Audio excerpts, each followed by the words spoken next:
Sobrang mabibless ka sa mensahe na to. Are you ready? Ito ha.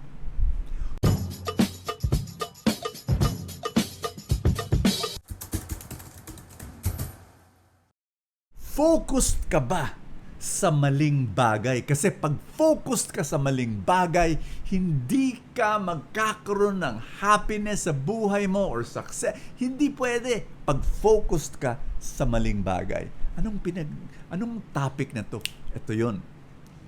I want you to know na yung ating mga utak, yung brain natin, naka-program in such a way na naka-focus ka sa isang bagay. Para tayong mga kabayo. Yung mga kabayo, may blinders. Ito blinders ng kabayo. Ito ay coasters, glass coasters. Kunyari.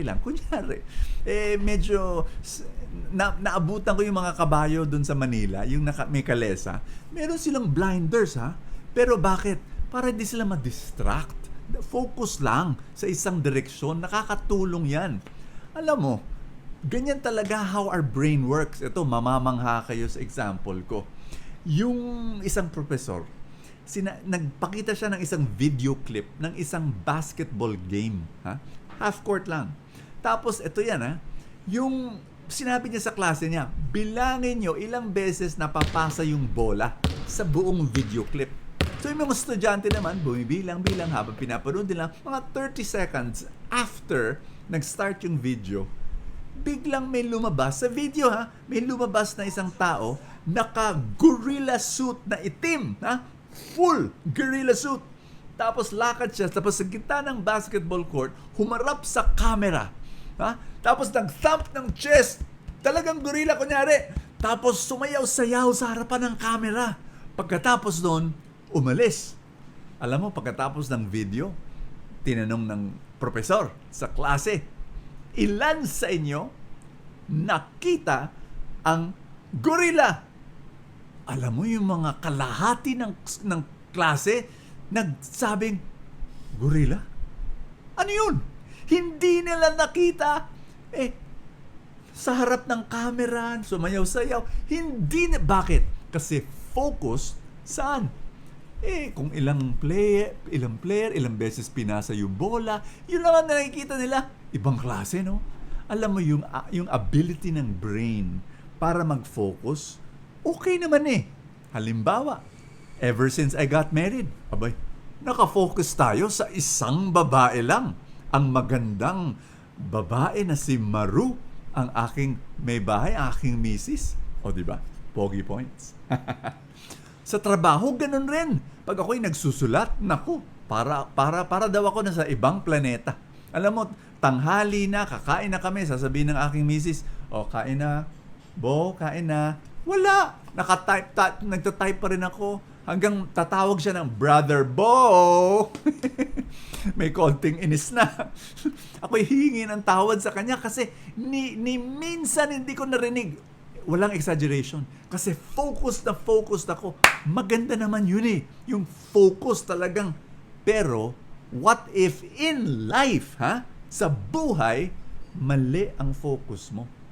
What if focused ka, ito yung pinaka nakikita kong mali sa maraming tao. Are you ready?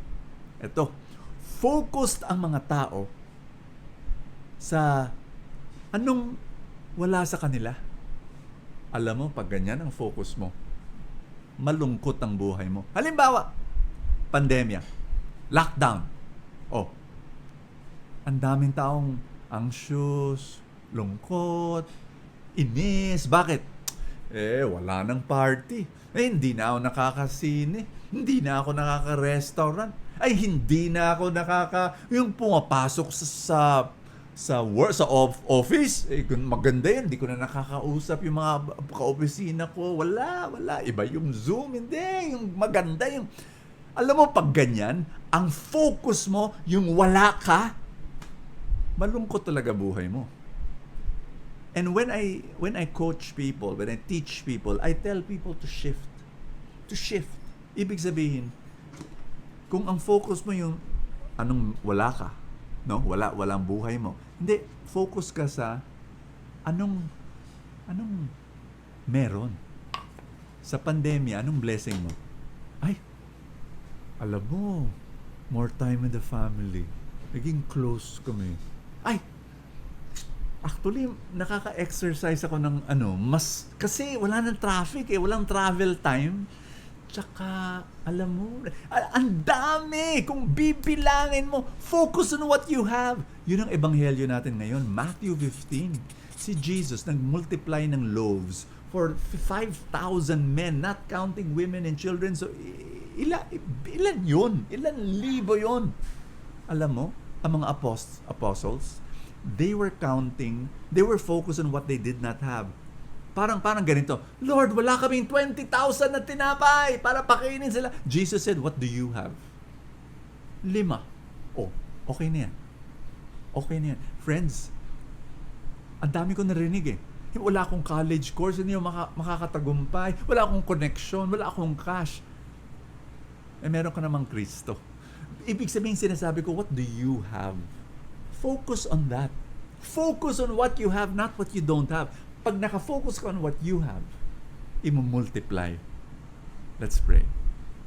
In the name of the Father, and of the Son, and of the Holy Spirit. Sabihin mo kay Lord, Lord, ibibigay ko sa iyo ano man ang meron ako, yung maliit ko na offering. Paki-multiply. Paki-multiply in Jesus' name. Amen and amen. In the name of the Father, and of the Son, and of the Holy Spirit. Amen. Nakakatuwa yung mensahe ng Panginoon. Inianyahan ko kayo, kung hindi pa kayo full-tank supporter at pinapanood mo to sa Facebook, click the link that says support now. At you'll be able to share in our mission and our ministry. Thank you so much. God bless you, and I will see you tomorrow.